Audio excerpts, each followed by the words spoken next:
Hello, listeners.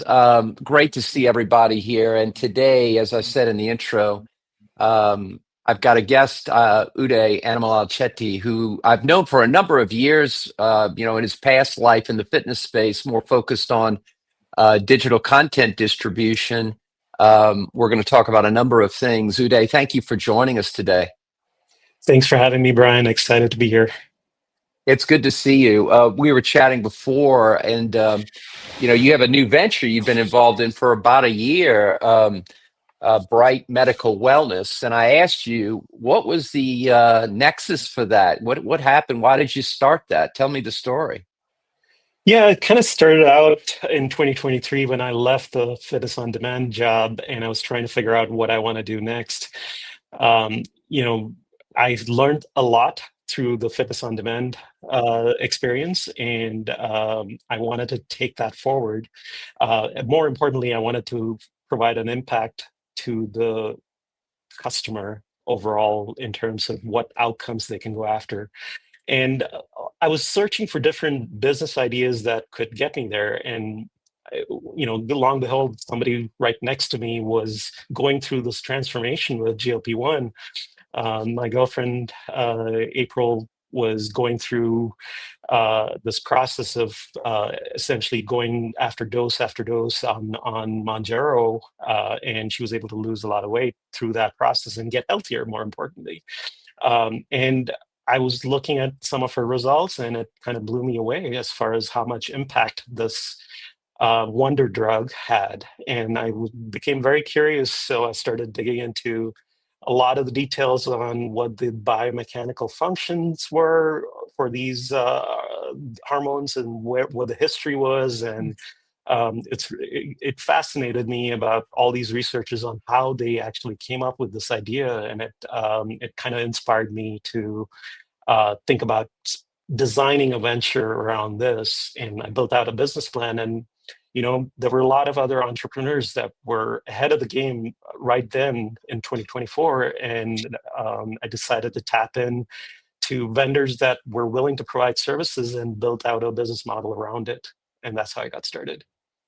Yeah, this whole evolution of these new peptides or agonists, or there is a lot going on there, and I know you spent time researching this. I have as well. In my most recent uh, presentations, I've talked about medical technologies and what's coming, and as you well know, there is a laundry list of even new technologies coming out with new drugs in test. What do you see the future of these solutions being? Where do you see this going, Uday? I think with GLP-1s, I think obviously it's been FDA approved and Yeah. it's been tried and tested for a couple of decades, but I do believe that the peptides, as wonderful as they carry their inherent risks, and it always needs to be done under the supervision of a physician. I think it's important to recognize that there's a lot of people that have access to these peptides now. Um, I The other piece of it is approaching it from the consumer side. Every person is unique and their profile is unique, their genetics are unique. And there's a peptide that almost influences almost everything within your body. There's a peptide for that, right? So you really need to be very selective on which peptide to use, and somebody that can come up with a way to validate the patient's experiences by tapping into the right peptide, I think can flourish in this sort of environment. And obviously with a physician supervision as well. Yeah. And so, having been in the fitness industry for a number of years, and, your background in technology as an engineer, et cetera, and now, a business person with this new company, how do you see this impacting fitness and wellness in general? Do you see, models, new models emerging? I know there's some I've talked about, with what Lifetime's doing and other companies, Equinox, et cetera, with programming. But what do you see happening? A new hybrid forms, new types of clinics, new online, a combination? Where do you see the service model heading? Yeah, I think these peptides give you a huge tool, if you will, in your tool belt, right? And fitness technology has always been about tools, and how you can influence that customer experience. This is not any different. Yes, it has a medical angle to it, but in order to be able to be that personal with the client, you need to combine that medical side of it along with the wellness side of it to be able to get deliver that experience. At the end of the day, you're going to have a consumer ask the question, well, this is a medical thing. Should I be going down and talking to the fitness person about a medical Yeah. experience, right? So you have to get across that barrier somehow, and having a medically driven protocol supervised by physicians gives you that trust and gives you that validation that the consumer is going to need. And I think you'll see more and more solutions in the future that combine the wellness side of things with the medical side of things and deliver that. You're going to have medical professionals that will accelerate this sort of things purely on the medical side. But I think, in my opinion, the wellness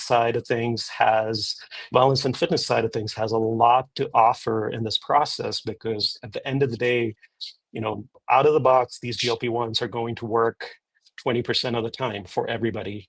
But for 80% of the time, you really need that support mechanism that fitness actually excels in providing that customer journey that the medical side doesn't have. And Hmm. being able to combine those two as a delivery option is going to be the future, in my opinion. Yeah, I agree. I agree with that. And we also discussed, you kind of alluded to it there, this 80/20 rule that, you're always going to have the exceptions that they can do this on their own. The drug Yeah. does the work. You can kind of, but then there's this large population. They need to be taken care of. They need to talk to somebody. The technology for a lot of those people can only do so much because it's not just about a medical situation. A lot of this is, emotional. People are unsure. It's change. It's a lot of things. I mean, do you see that as a big component of making this more widely adopted? Yeah, there's a lot of factors, right? It's not just emotional, it's chemical, it's Yeah. physical, it's stress. There's a mental well-being aspect to it. Um, just providing a point solution of GLP-1 is not going to be the solution, right? Yeah. It's being able to reinforce the GLP-1 result that addresses all these other factors, regardless of how you source it, right? You can have specialists in each of these domains that add value to the customer journey, but you need to be able to bring that customer experience to life across those factors to attack the 80%. It's very possible that not all of the 80% need Yeah. all of those factors, but Right. you need to be able to that's where, in my opinion, the human element comes in, Comes in. Yeah. and the personalization comes in, right? Yeah. Having data and analytics in a way that presents itself to get that piece of debugging in mind for an individual is going to go a long way.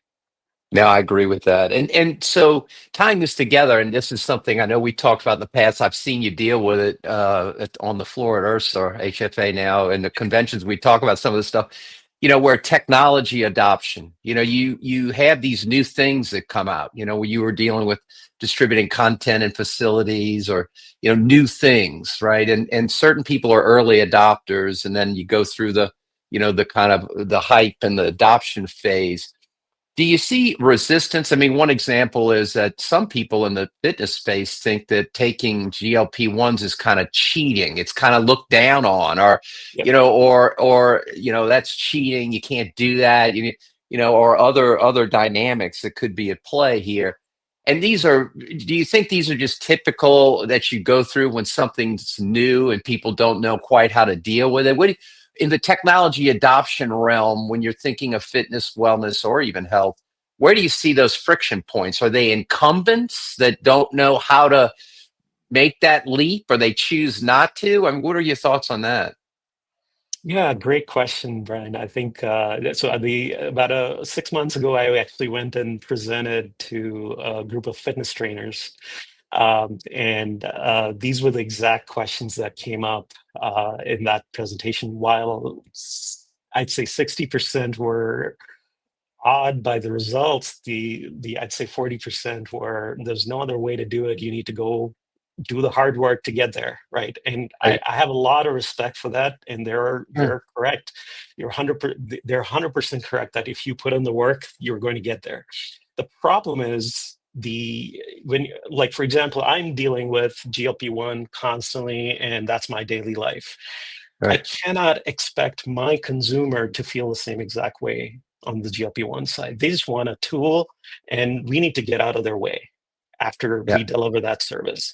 It's the same sort of analogy on the fitness side, where I really empathize with the physical trainers that feel that way, because they are right. There's nothing wrong with feeling that way.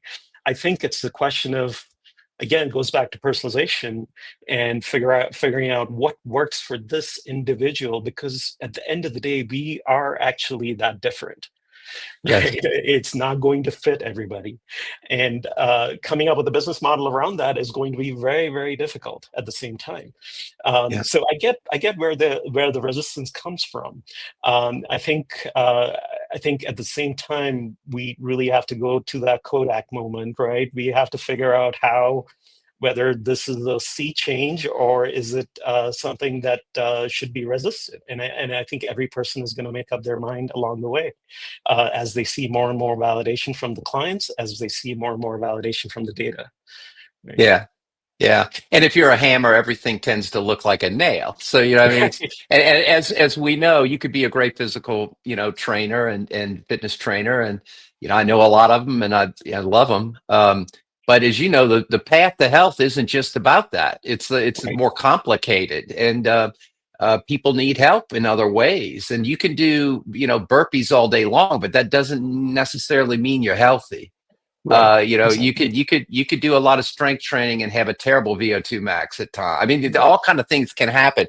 And as you know, even in the fitness world, a lot of what occurs is outside of the training. It's the other 23 hours a day that you're That dealing with influences. life that you got to deal with. But yeah, I've seen resistance to that. I think it's akin to pretty much anything new. You're going to have the Right. incumbents that they know their thing, and so they see the world through those lenses. And it's not that they're wrong, it's just that and the other side of the coin is, I think, and we talked about this before, um, if you get a population of people that are completely don't see if routine fitness as even a viable part of their lives because they're overweight and they're not healthy, rising tides lift all boats. If you start losing weight, you start walking more, your propensity to get a personal trainer is not going down, it's going up, Oh, right? yeah, exactly, Yeah. exactly. Yeah, the motivation improves, and you're able to double down on what something is working around, right?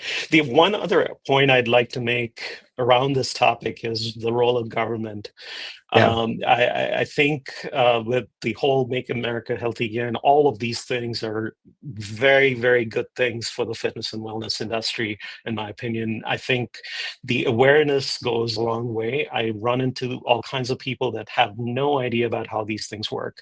And Hmm. I do believe that, for example, the FDA just recently came out and corrected the hormone replacement therapy black Yeah. box guidance that they had, and kudos to them. I'm glad that somebody stepped up and said, okay, the data says something different. Let's acknowledge that and take that warning off. Let the physicians do their job. Right.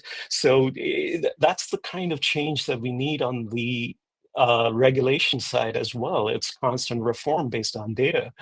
And the other piece of it is, like with the technologies too, is so we do have technology right now that can be a variable glucose monitor without having to pierce your skin. Yeah. Right?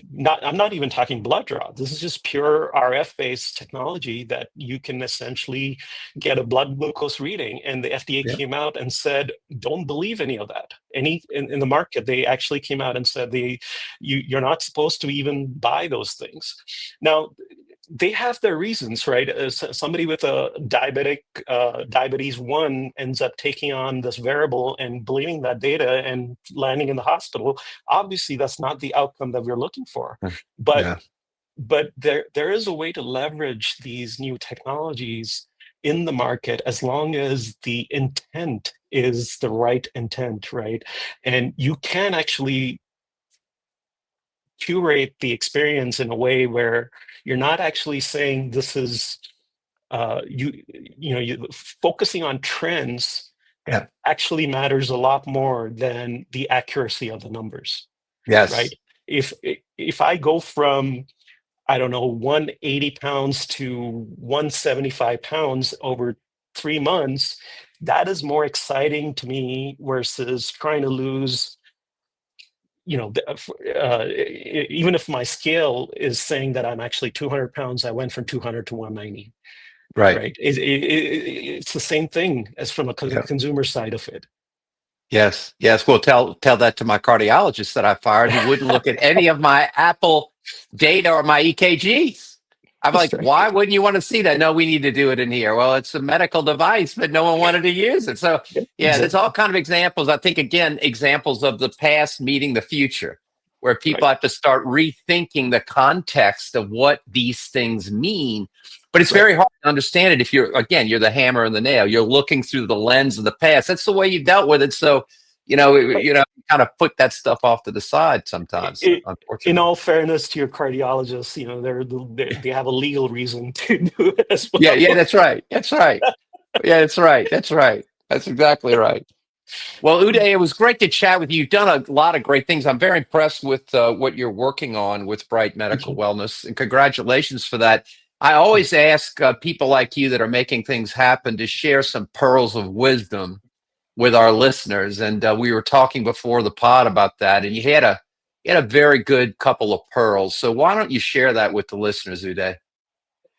Yeah, I think the adoption piece of it and the customer journey of piece of it, I've learned a lot in this last 10 years. I was an engineer, Yep. as you know, before, Yep. and I did get excited about cool things.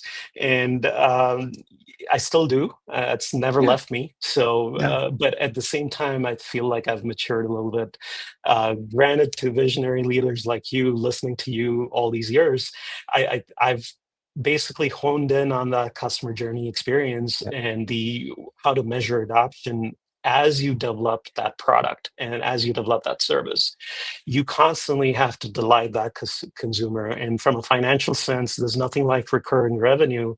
And in order to make that recurring revenue stable, you have to be able to innovate, but do it in incremental steps that actually influence that customer journey real time and month over month, right? And Apple's a great example of doing that, right? And I think more people should follow that if they want the recurring revenue. And I think fitness and the medical side of it has a lot. I mean, I believe the fitness side of it is already there, but I think the medical side of it has a lot to learn on that side of delivering that sort of medical service with delight, right? I think it's going to take time for the medical side to get there, and I think that's where the wellness piece comes in. Yeah, it's so true. Just try to go make an appointment with a some kind of medical professional, and you'll know exactly what you're talking about, right? Right, Yeah, you can't. exactly. We were talking before about this in Pearls of Wisdom, and I deal with this all the time, and that's why you're so right. I mean, deep and really empathetic views of the real problems you're solving for people, and designing an experience around that that's very easy, intuitive, satisfying, that is really key. But it is much more challenging than people imagine it is. And the primary blocker of making it challenging is trying to remove your pre-orientations in your own head and open your ears and pay attention to Yep, what's actually happening, because we all bring bias, and that bias can really get in the way of understanding sometimes, right? 100%. I completely agree. And the other data that I can give you from my clinic is that people that stuck it out for 3 months and beyond are still customers, but people that Mhm. quit within that 3 month range failed at GLP-1, right? And there's a lot of the stuff going on in the social media side where they're trying to advertise this as Yeah. a quick solution, and it's not. It's Yeah. just plain not. And you need to Yeah. recognize that as you build these experiences.